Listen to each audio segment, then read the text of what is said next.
Well, once again, let me inform you, I do not have monkeypox. But if you want to know what a bad luck looks like, bad luck looks like injuring your lip during a monkeypox. I know, it looks like I put my lip in the wrong place, doesn't it? But no, just a burn. All right. You seem like you're in Texas, somebody says. Huh. Good morning, everybody. How would you like to enjoy today's show more than any show you've ever enjoyed? I know. Pretty good stuff coming. And all you need is a cup or mug or a glass, a canteen jug or glass. What? Hold on. Canteen jug or flask. I'm going to get this right. I'm trying to remember my own stuff. And all you need is a cup or mug or a glass, a canteen jug or flask, a tankard, chalice or stein, a vessel of any kind.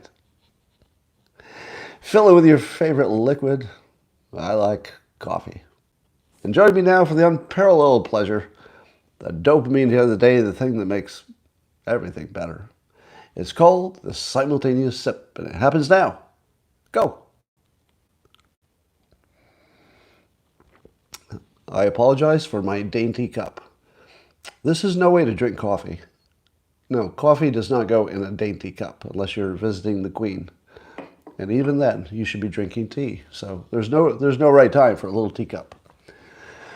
Well, I have a question about the Democrat strategy. I feel as if the strategy is not to remove Biden from office for incompetence, but rather to make him slowly disappear.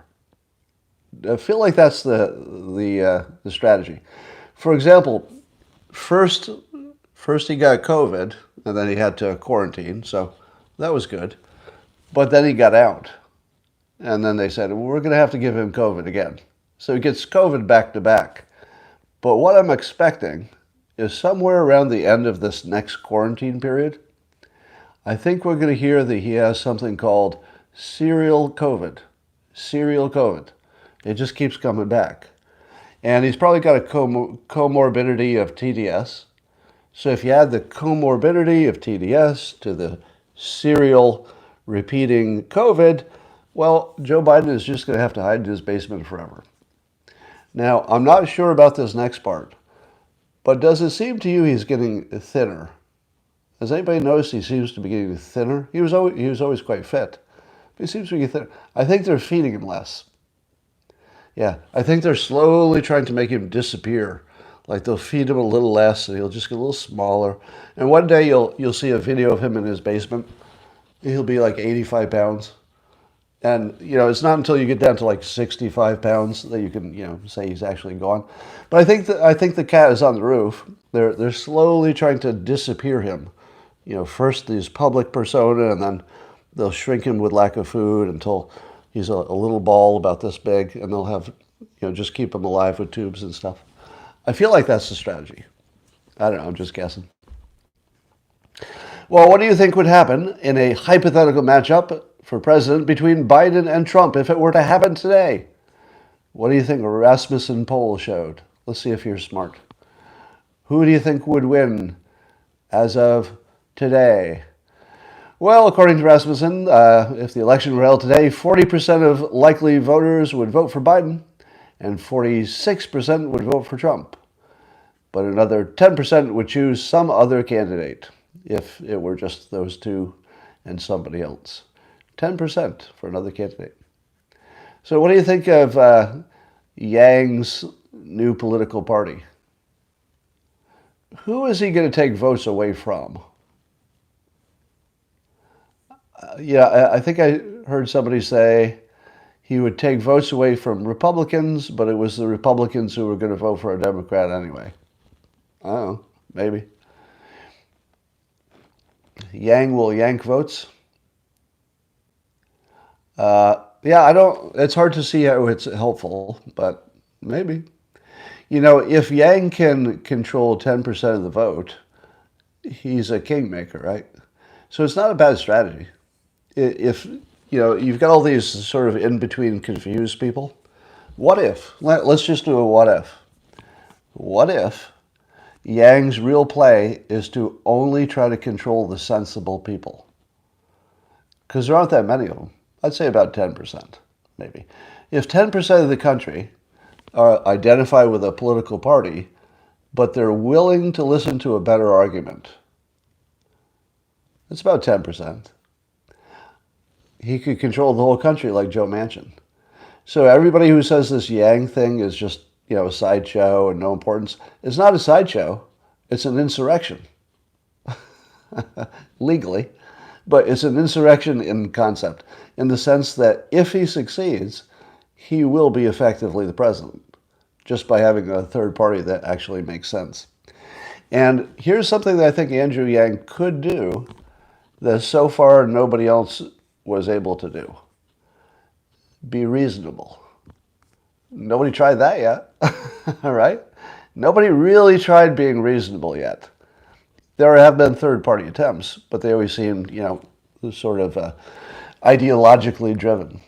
So what would happen if you had a third party where the only thing they're trying to do is figure out what makes sense? Follow the science. What if you had, all right, how about this? What if you had a follow the science party? I guess the Democrats think they are that, but evidence suggests maybe not so much. I don't know.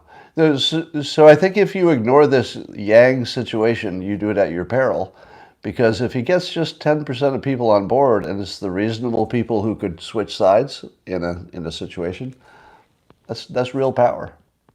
That's real power. Define science, yeah. Good question. Well, how would you like a story about how I'm so right? That's your favorite story, isn't it? No, your favorite story is when I'm wrong, and I admit it.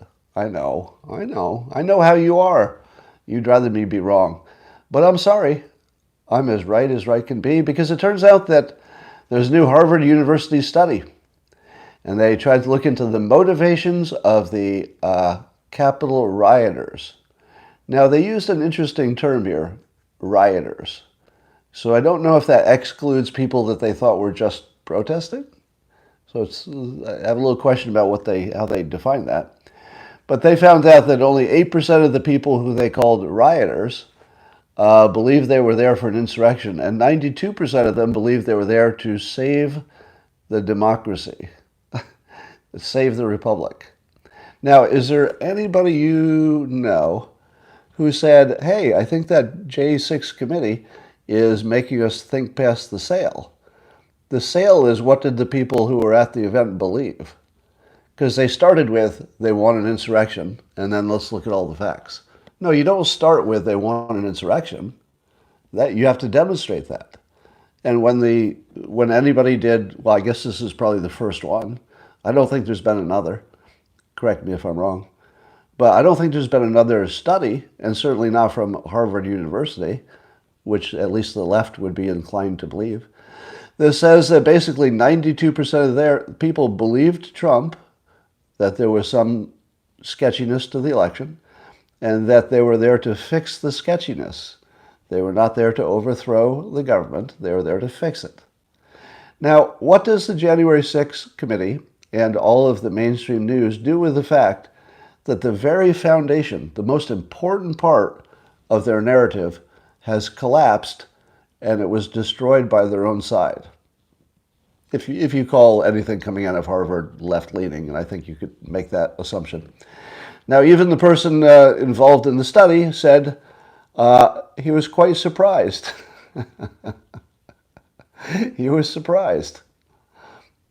And the results were that, quote, many believe they were defending democracy from, quote, imminent existential danger, unquote, unquote. Right? How does the news handle this? The only way the mainstream news can handle this new information is by completely disappearing it. It will be disappeared right in front of you. Do you think there's any way that if Harvard University did a study and it came out showing that 92% of the attendees wanted a literal insurrection to install a dictator, suppose it had gone that way, do you think the news would cover it? I think so. Yeah, I think they might. I think they might cover it if the people said they were there for an insurrection. But what if the people say that they were not there for an insurrection, they were there to fix the republic exactly what it looked like? To me, I mean, that's exactly what it looked like to me. Is there anybody who even doubted that, who's watching this? Is there anybody here who didn't have the same impression that they were there for good intentions, even if they had bad information? We don't know if they had bad information, but if they did, right?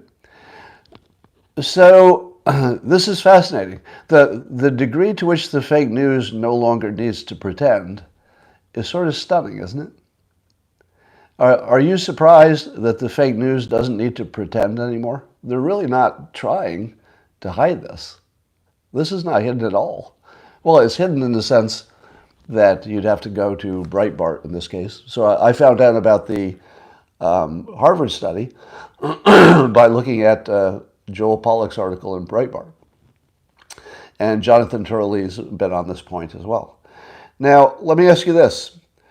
Who in the country of, let's say, a political public figure, what political public figure has been telling you, and I haven't heard one other person say it, of political, let's say public figures.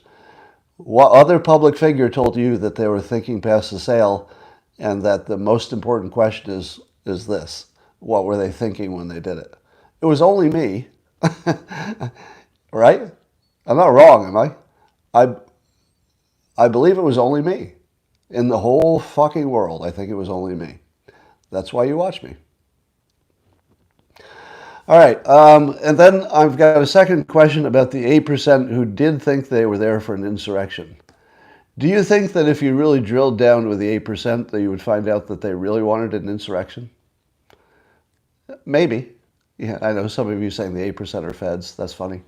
There might be some feds in that. Who knows? I doubt that's who got interviewed. But for the poll. But what do you think they wanted? Do you think that if you had asked them, they would have said, well, our end goal is to destroy the country? Some might. Yeah, they might be anarchists. Do you think they would have said their end goal is to install Trump as an actual dictator? I doubt it. I doubt it, because he wouldn't want the job. I mean, I've seen no indication that he would want to be the dictator. I mean, in the sense that it's impractical. If it were practical, maybe that's another conversation. But given that it's so obviously impractical, who did they think was going to be the dictator? Or were they going to overthrow it for some other form of democracy?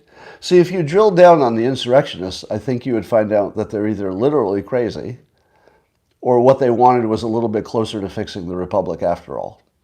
It's just they had a different view of what that looks like.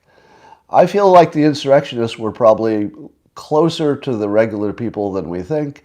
They just like to use more hyperbole, and maybe they're in militias and they just talk that way, right?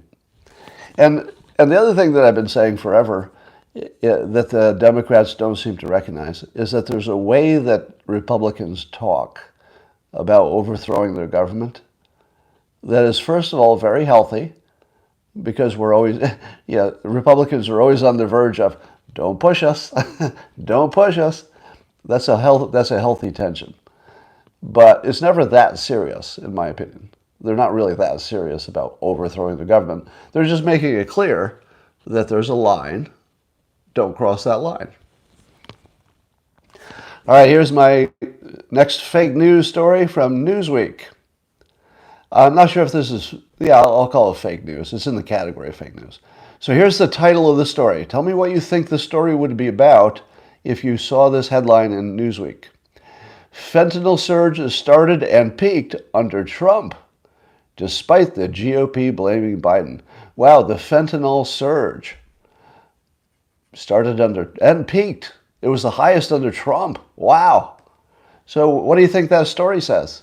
Do you think the story says it's, if you're coming in late, it's a burn? I burned myself on twice heated soup and a piece of spinach that wouldn't leave my lip. It was quite painful. But no, it's not monkeypox or anything else. Sorry for that diversion. So the Newsweek story about fentanyl surge under Trump, when you dig down into the story, it says that Trump seized more fentanyl coming across the border than Biden did. Just let that sink in. Just let that sink in. This is Newsweek. It's Newsweek, right? They are a discredited organization. I give you that, but not everybody knows it. You know, if you're 75 and you grew up reading Newsweek and you see a Newsweek headline, do you think that Newsweek is a discredited news organization? Maybe you don't know that. I mean, those of us who are a little more, sophisticated in our knowledge, we know that, but not everybody knows that. So I think that when they see a fentanyl surge, they're going to think it's a surge in overdose deaths, don't you? But in fact, the overdose death rate is the highest under Biden. So not only did Trump do a stronger job of seizing fentanyl at the border, according to Newsweek, but there were also more overdose deaths under Biden. Both of the facts in the story are pro-Trump, and they made them look like they were negative. And this is right in front of you, because the title simply just doesn't match the content. And they'll do this over and over again. Title doesn't match the content. Title doesn't match the content.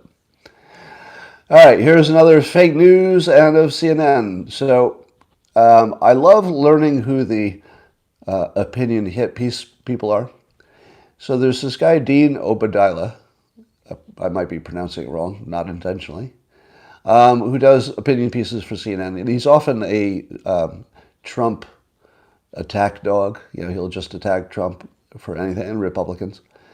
And CNN and all of the fake news had a little trouble yesterday because their fake news was that the GOP doesn't like veterans and vetoed or didn't vote for a bill to protect them and their health from the so-called burn pits danger.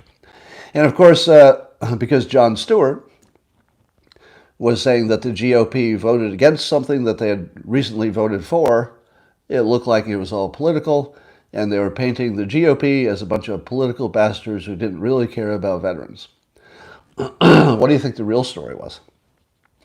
The real story, of course, was that the Democrats put a whole bunch of pork, like 400 billion or some gigantic number, I don't know what it was, some big number, of pork in the bill, and the Republicans said, I don't care how good the bill is, you can't do that. Yeah, it was a poison pill. So do you think that Dean Obeidallah, who is I would say he's among their lowest level attack dogs, and by lowest level, I mean, I feel like he gets the assignment that you can't win unless you just lie. Like you can't make your case unless you're willing to stretch or lie or omit, leave out context. It's the only way you can get it done. So apparently there are some people who do opinion pieces for CNN who are consistently willing to, let's say, test the outer boundaries of fake news. But Dean completely leaves out the context that's the only context that matters, which is the Republicans didn't like all the pork in the bill. Do me a fact check. I'm right about that, right? Am I correct? The only thing the Republicans didn't like was the extra stuff that got added on as a dirty trick, basically. So if you don't mention that, you have so little respect for your readers. So little respect. It was, and in fact, Dean Obeidallah characterized the GOP's action as, quote, the GOP is trying to score political points by delaying this vital piece of legislation. Is that what they're doing?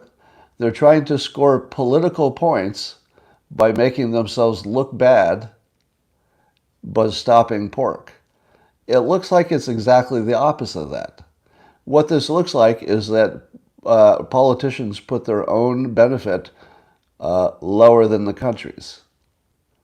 Now, it's hard to imagine anybody would do that, so I'm not sure that we could read their minds and conclude that they were just operating out of principle, but it looks like it. It looks like it. Again, I can't read their minds, but if you're a Republican Would you want to turn down something that was a veteran health bill? A Republican. What Republican thinks it's good to vote against a veteran health bill, even if there's a reason that's technical that has to do with the pork? That never looks good. That never looks good. But a lot of Republicans did it, apparently, or are going to do it or whatever. Did it. So are we mad at Republicans for standing on principle against their own self-interest? Because that's kind of looks like what happened. I feel that they were not exactly pursuing their own self-interest. Because here's what would have looked good for the politician. I voted for that bill because I like veterans. By the time you got, campaigning for re-election, you could just say that and people would believe it. I'm one of the few Republicans who voted for helping veterans. Nobody's going to look into that pork part of the problem. Okay? Yeah, go read the bill, somebody says. So I floated the idea that every bill should have a list of ingredients, so you can see what's in the bill, good and bad. Like the bad might raise taxes on some people. The good you need somebody to score that, the OMB or something. But the good would be, here are the things we want to accomplish, and then here's the price. The price is this might cost more, this might cause inflation, this might raise the debt. Just list the ingredients, the good stuff and the bad stuff. And then somebody else mentioned that there should be a requirement for a one-page executive summary. I like it. A requirement for a one-page executive summary. Now, you might need, a paragraph or two for each part of the bill, and there might be lots of them. So, maybe really it's more like a paragraph for each component or something like that. But it needs to be readable by the public. And I would say that if the average voter can't understand the bill, then it should not be voted on. In fact, I'd love to see each bill be scored for, let's say, clarity. Scored for clarity. Give some independent group to say, all right, we talked about this bill with, let's say, a group of volunteers, and they couldn't understand it. So we score this, you cannot vote on this. I think the Congress should be prevented from voting on anything the public doesn't understand. By a majority anyway. What do you think? The Congress wouldn't be allowed to vote for anything the public doesn't understand. Yeah, if you're joining late, I'll just tell everybody this is a burn on my lip. If you think it's something more exciting, I kind of wish it were, but it's just a burn. A score for readability would be something that AI could do. There you go. Artificial intelligence could write a summary of every bill. How about that? How about that? Those are pretty good ideas. All right, here's a provocative idea that I don't think that I'm quite in favor of, but I want to share it with you. And it comes from a doctor. All right, so this is not from me. This is from a doctor. On Twitter, he goes by Doc Anarchy. He's got a Substack you might be interested in as well. Has lots of interesting and provocative ideas that are not quite the normal point of view that you see. So it's worth seeing it, even if you disagree with him. I love seeing an actual medical doctor who's thinking through things critically. So that alone is worth doing, right? So if you want somebody to follow that you're not following, follow at Dr. Anarchist for interesting points of view, not ones you're all going to agree with, right? So it's not about agreeing. They're just interesting points of view. All right. Here it is, his interesting points of view. Nobody overdoses on prescription opioids. I don't know if that's true completely. This sounds like a little bit of an overclaim, but he's a doctor. So let's say it might be hyperbole, but don't get too caught up on whether that's 100% true. Let's say it's 95% true. It's probably closer to 95% true, but we'll allow a little hyperbole, okay? And then he goes on, eliminate the black market for opioids and you'll eliminate 99% of overdoses. Now, remember, he's a doctor. He's a doctor. So at least anecdotally, and probably he's looked at in studies too, that it's hard to overdose on a prescription med because you would know what the overdose amount would be. Now, before you question him, you should do your research. Because the addicts themselves will tell you that the real danger is the fake stuff. Now, again, I'm operating purely anecdotally right here, right? But my own stepson told me in direct language that he wouldn't take counterfeit pills because they probably have fentanyl in them and you can't know what you're getting. And then he died of an overdose. So he probably did exactly what he said he wouldn't do the week before, which is why I questioned whether this would work. But anyway, let's get to that. So if you eliminated the black market for opioids, you wouldn't get the fake stuff. If you could give legal, well-known entities to the addicts, would they take these legal, well-known things and not have overdose deaths? Now, some of you are going to say, yeah, we're talking about unintentional overdoses. We're not talking about suicide. So can you compare this to the San Francisco outdoor drug thing that looked like a huge failure? And Michael Schellenberger talks about that a lot. Do you think what he's talking about is similar to this outdoor free drug clinics? No, he didn't say that. You're conflating two stories. That's the problem here. You're conflating the homeless problem, which he's not even talking about. That's not his topic. Giving free drugs to homeless people doesn't make them be less homeless. So if you're trying to clean up San Francisco, which is all the homeless people walking around and taking over the city, giving them free drugs is not going to make them leave the streets or go away or anything. So it doesn't do anything about homeless.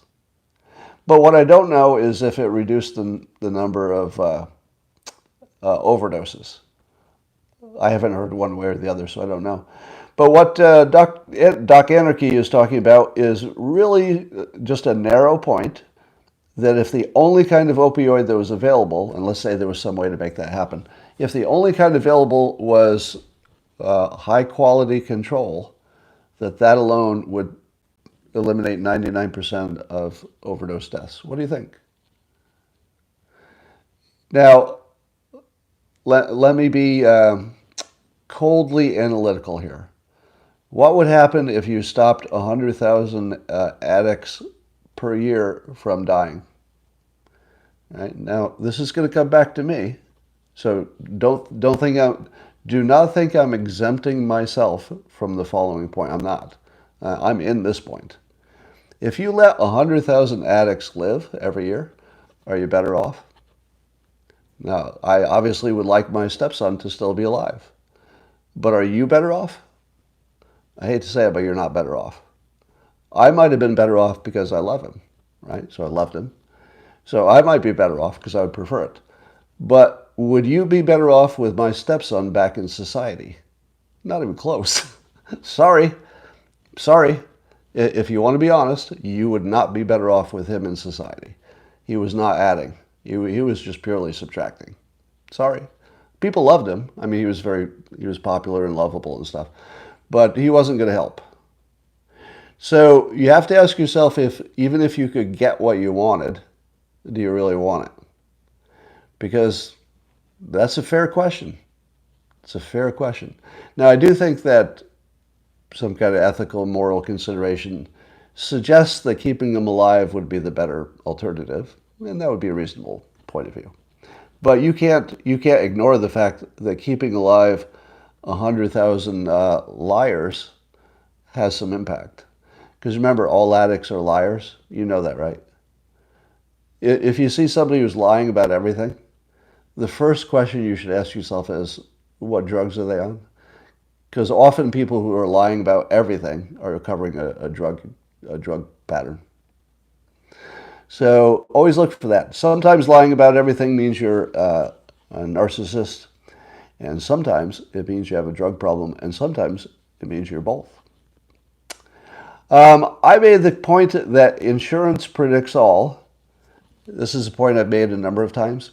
That every time we're arguing in the political realm about what is or what isn't, what's true, what isn't, that you could ignore all of that because that's all political, and just look what the insurance companies do. Because the insurance companies don't have the option of being political. They just have to look at the numbers and say, well, we've got to set our premiums based on this level of death, and we have to adjust it based on changes, right? So the insurance company is just coldly looking at data. And the other thing that the insurance companies have that you don't have is their internal data. So an insurance company in 2022 can tell you the following. It can tell you which zip codes had the most vaccinations, the highest vaccination rates, and it can tell you where there was the biggest change in death rates. Now, what the insurance industry is telling you is that where there were high levels of vaccinations, the death rate did not go up nearly as much as where there was a low level of vaccination. Maybe there's some other factors involved, but their data is very clear that vaccinations saved lives. And so they're going to base their premiums on that. So if you're in a zip code where people are dying because they're unvaccinated, maybe you pay more for insurance. Now, where do you find the data? They have their own data. That's the key. If you say to yourself, why do the insurance companies believe that? Show me the data. They're not going to do that because it's internal data. It's their own customers who are dying, right? They're literally looking at their own customer base, and they're saying the ones in this zip code are suddenly dying. The ones in this zip code are also suddenly dying, but at a smaller rate. Now, a number of people said to me, Scott, what you don't realize is that insurance companies are lying just like all companies. And what they're doing is they're trying to be woke by telling you that vaccinations work. And it's really just wokeness. So they're not using data to make decisions. They're not trying to make money. They're trying to be woke because that's more important than profits. Do you know who says that sort of thing? Do you know who says that an insurance company favors wokeness over profits? What kind of person says that? What characterize somebody who would say that they might prefer wokeness over profits? You're saying idiots, but that's unkind. I'm gonna give the kindest interpretation. It's people with no experience in business whatsoever. All right, you don't have to say NPC or stupid. Just say this: people with no experience in business whatsoever.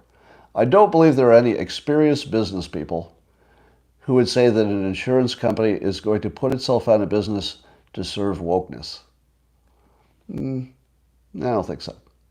Now, people said to me, but Scott, Disney did exactly that. They made a bad decision for wokeness and it hurt their profitability. So what about that? To which I say, that's not what I'm talking about. That's a completely different situation.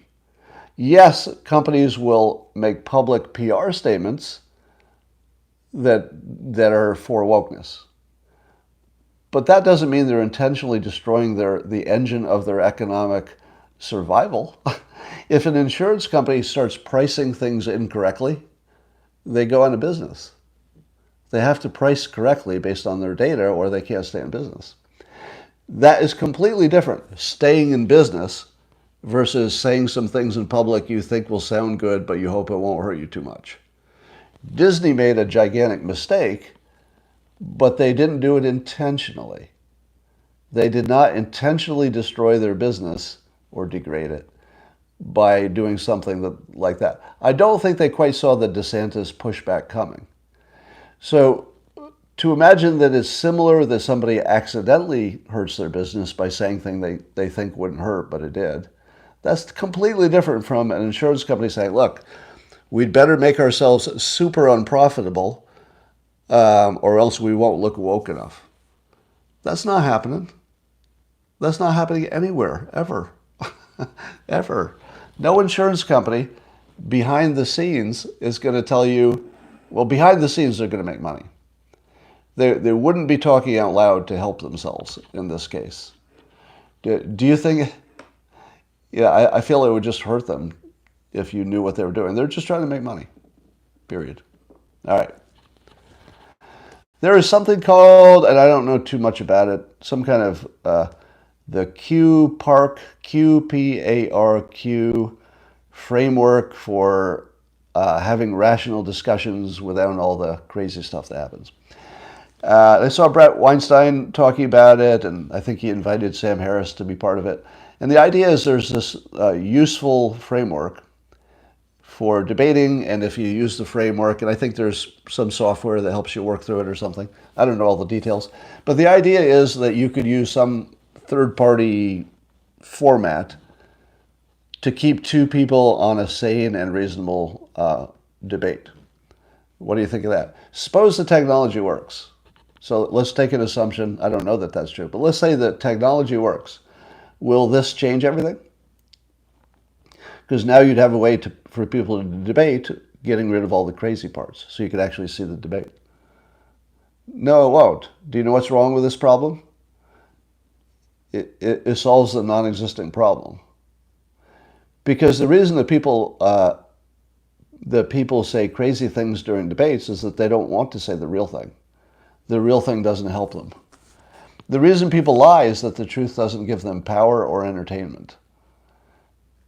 People want to watch the news or interpret the news or get their preferred interpretation to the news. They want to win debates because they want power. And we watch them because we want entertainment. As soon as you imagine that people's main motivation is to get something right, you're completely lost. Nobody's main motivation is to get the right answer. The main motivation is to be right and to get power. Now, people think that if they had power, they would do the right things, so in some way that's the right thing too. But nobody cares about the logic of a debate. So you're solving a problem that isn't a problem because debates are intentionally bullshit. If anybody wanted to debate in a reasonable way, they already know how to do it. Do you think that Brett Weinstein and Sam Harris don't have the intellectual tools to have a rational discussion? Of course they do. Of course they do. But would they do it? I don't know. Those might be two of the most famously rational people in the public discussions, and I don't even think they could do it. And I have very high opinion of both of them in terms of their intellectual, academic credentials, right? I just don't know it's something people can do. Because I had a conversation with Sam Harris, and it was not my opinion that logic was guiding his opinion. Some of you saw it too, right? Did you have a sense that he preferred logic? I didn't get the sense that it was even a preference. It felt like a strong preference to avoid being rational about Trump. That's how it felt. Now, again, I can't read his mind. I don't know what Sam Harris is thinking privately about anything. So it's just a reaction, basically a reaction on my end. It's not about him. All right. So I love the fact that somebody's working on that, trying to get our conversations realistic. But I think AI is going to solve this problem for us. And here's how. I think AI is going to take any story and add the context that is missing, and it's going to rewrite it in simpler terms and make the misleading headlines go away. It should not be hard for AI to dismantle fake news and tell you what was fake about it, just like I did, basically. So what I did was I said, hey, this title doesn't match or is misleading compared to the content. I think AI could do that most of the time. And I think they could summarize better. And I think they could basically solve fake news. I mean, they could come close. Is Google the top AI? I actually don't know that. And I believe I credited the wrong person who was saying that AI was conscious. So I saw a follow-up. I saw a follow-up saying that I may have credited the top Google researcher for saying that AI was conscious, but At least somebody who knows what they're talking about thinks I was crediting the wrong person, because I think the actual Google head does not say that. So somebody who's high up in that world did say it. All right. He was considered one of the four horsemen of atheism, yeah. Code of the Life Maker. All right, just looking at your comments. Well, that's all I had to talk about today. I noticed Greg Gutfeld was trending today. His shows continue to be gigantically popular. It was weird that weirdo hired a lawyer for the AI. I don't know that story. Let's talk about Pelosi going to Taiwan. I don't know. Is that really a story? I think it would be a story if Pelosi didn't go to Taiwan, if she had wanted to and changed her mind or something. But I feel as though it's sort of a nothing. Yeah, it's absolutely a story because we'll talk about it. But what do you think China's going to do? Do you think China is going to punish the United States in some way for an American citizen who is a free citizen going to another free country to visit? Do you think they're going to punish us for that? I hope so. I hope so. Boy, do I hope China tries to punish us for Pelosi visiting Taiwan. Yeah, I hope so. Because we definitely need to be murdering their fentanyl dealers in China. So if there's something they're doing to us, let's ratchet it up on our side too. Let's go kill their fentanyl dealers where they stand. Did you see that there's a? I tweeted this, but I forgot to put it in my notes. There's a candidate for Arizona Attorney General. Now, let me find his name so I can give him a little shout out here. Probably didn't write it down. Damn me for not writing that down. Somebody will give me the name here in the comments. But there's a candidate for Attorney General in Arizona who says we should, at least that Arizona should treat or label the cartels as terrorist organizations. So if the federal government will not label the cartels as terrorist organizations, Arizona might do it if they elect this Attorney General and if he gets his way. And apparently there's some constitutional allowance. I'd never heard this before. But have you heard that states can create their own national, I guess, state guard, not a national guard? Have you heard that states can form their own armies, basically? Apparently that's a thing. Yeah. So the Arizona potential AG, guy running as a Republican, will somebody give me his name? He deserves a shout out. Just Google that for me and give me a shout out in the comments because I don't want to not mention his name. He's too strong. Evergrande? No, Hamadeh. Hamadeh. So his last name is Hamadeh. Hamadeh. So he's Republican and Abe Hamadeh. Okay. He's Republican and he's tough on the cartels and I like him. I like him. I like him for that. I don't know what else he does. Oh, Gutfeld's still trending. Let's see why. There's a July 25th Glenn Greenwald tweet about the Gutfeld show, how it's basically mopping up the competition. Now,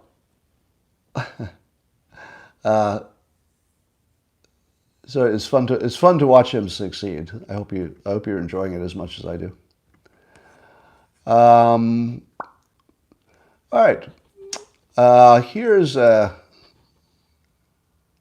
All right, here's a little information on fentanyl and the Dr. Anarchy comment. I don't want to attribute this yet, but let's just say it's from another doctor. And Doc Anarchy Well, I better read it to myself before I read it out loud. Oh, okay. So it's hard to overdose on oral opiates. So I think that's what Doc Anarchy was saying. It's hard to, it's sort of rare to overdose on prescription pills. But if you mix it, if you add a second medication called benzodiazepine, it becomes very easy. Oh. And 90% of prescription opiate overdoses include that drug, benzodiazepine. Oh, wow. So that's a special case, but I don't think that takes away from Doc Anarchy's point, because the people who are not taking this other drug at the same time would get a lot of benefit. All right. So this is good good context. All right. All right, and that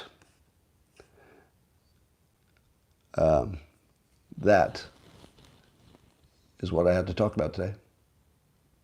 Yeah, Carrie Lake is tough on the cartels as well. Also running, what is she running for? Governor of Arizona? Yes, it is a great show. It is a great show. The larger point is that I'm right about everything today. All right. How did I determine that the Democrats put a poison pill in the PACT bill? Google it, and you should find that the bill includes things that are off point, and that the Republicans cared about that. I feel like there was a story I skipped here that I really wanted to do. Let's check. Yeah. Did you affect the DeSantis ESG move? I did not. I mean, I don't think I did.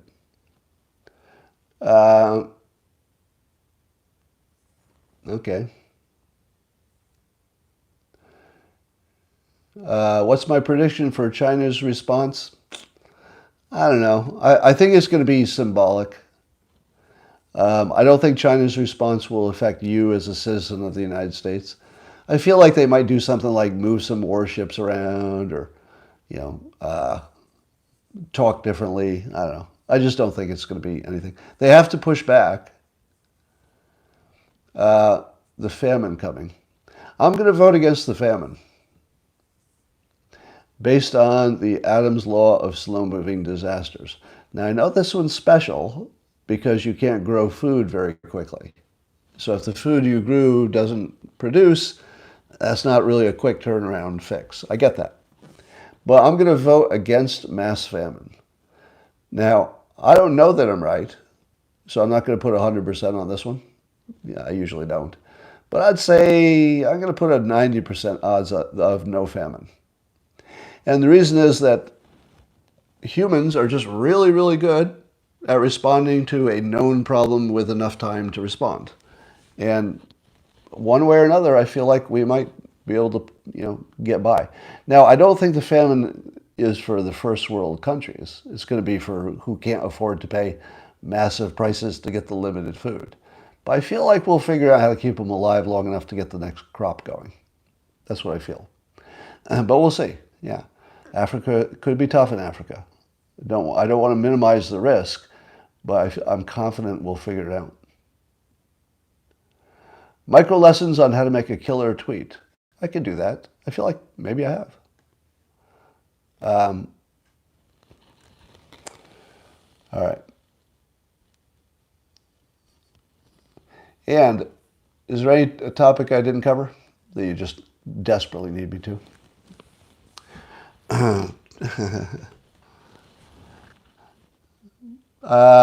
Where am I? I'm at a secret writer's retreat location. Are you able to smoke while on vacation?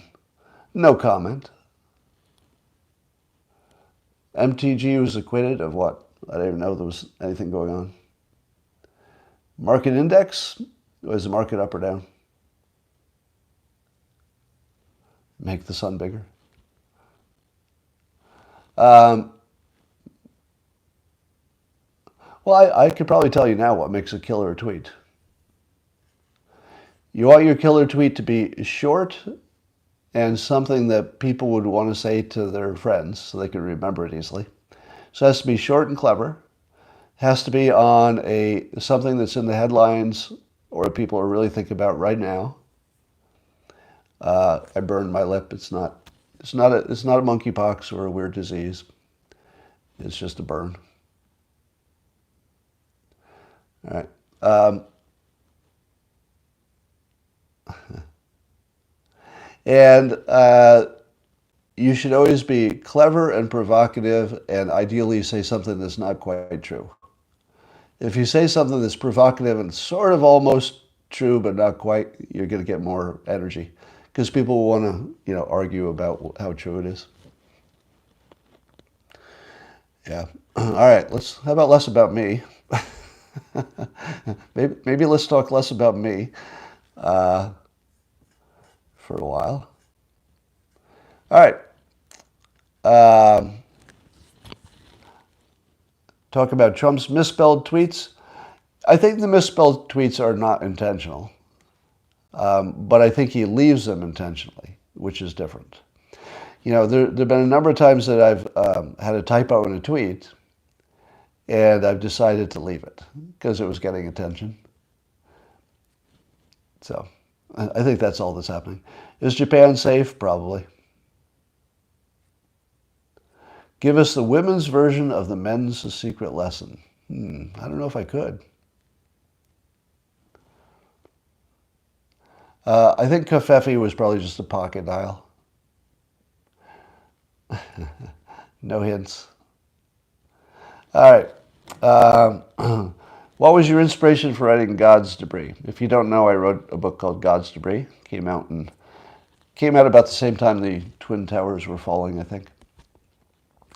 But these many years later, my book God's Debris is still the thing that people talk about the most. When I'm out in public, these days they'll more often mention Coffee with Scott Adams. But God's Debris has really made a big impact on people. And the answer of how I came up with it is I was in the shower. And one day, all of the things I'd been thinking about for decades, I realized were all connected. And that if I put it in a book, it would blow your mind. Because it was blowing my mind when I thought about it. So I thought, well, if it's blowing my mind, maybe it'll blow somebody else's mind. So I put it in a book. And when you find out how all these things come together, you might enjoy it. Yeah, blew your mind? Good. Good. It is designed to blow your mind. And the context of that is that I used hypnosis technique in the writing. If you use hypnosis technique in the writing, you can get some powerful results. So that's what I did.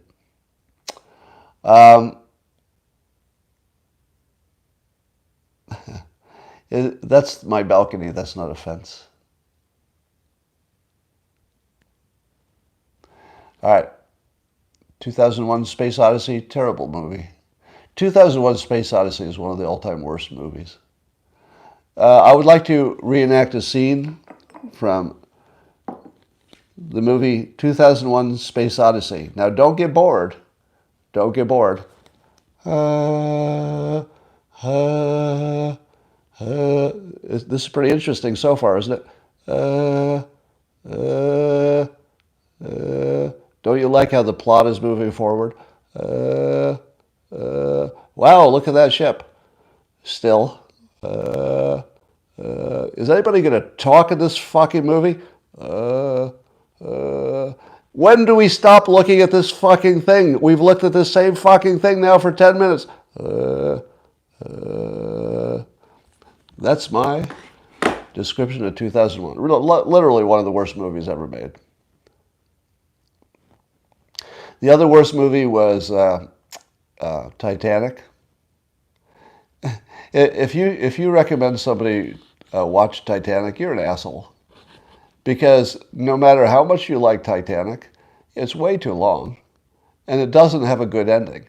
And not only does it not have a good ending, it has an ending that will give you PTSD.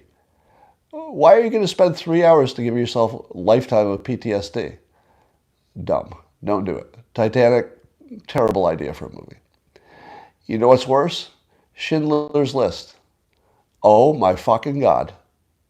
Schindler's List, there's a specific scene in there, and I'm not going to mention it, that traumatized me for years, and still. I was actually traumatized. Now, I get that we should all know how bad it was. You know, you should know the Holocaust was bad, and making it emotional and bringing you into it definitely has some utility. But don't watch that for entertainment. If you want to give yourself brain damage, watch that movie. I got brain damage. That's not a joke. Actual brain damage. Because it created something in my mind that was unpleasant and didn't go away. If somebody puts something in your mind that stays there, it stays unpleasant and it never goes away, that's brain damage. I had a brain that didn't have that, and now it does. It's brain damage. That fucking movie gave me brain damage. And that's not hyperbole. Literal fucking brain damage. And people like give it an award. Why do you give an award to something that gives you brain damage? Come on. I mean, well, I know why, but yeah, Serenity is excellent. I agree. What about Stephen King? The only thing I can say about Stephen King is that when you see him tweet, you wonder how he could write a book. Anybody else have that feeling? He tweets like he's somebody who used to know how to write a book, but something terrible has happened in the meantime. Like maybe drugs? Some kind of mental decline of some type? Because if he's always been like this, is that smart enough to write a book? I don't know. It looks like, see, the problem is that even his criticisms don't seem smart. There are lots of people I disagree with, but they don't look actually stupid. They look like just people who, you know, maybe they're confused or whatever, but they don't look stupid. You know, if Jake Tapper says something I don't like, he never sounds stupid, because he's not, right? But Stephen King actually sounds stupid when he tweets. I don't know, maybe he's just a bad tweeter. But it's hard for me to reconcile the tweeting with the fact that he wrote all these popular books. Maybe Joshua Lysek could explain it to us. Because I already know the answer. But maybe Joshua could explain that to you. Why is it he's writing all these good books still, and yet he seems like he couldn't be capable of that? What could possibly be the explanation for that? That's one explanation. I don't know if it's the only explanation, but it's certainly one of them. Yeah. All right. That's enough for now. No, I don't have monkeypox. I burned my lip. I hope that's the last time I have to say that today. And I'll talk to you tomorrow.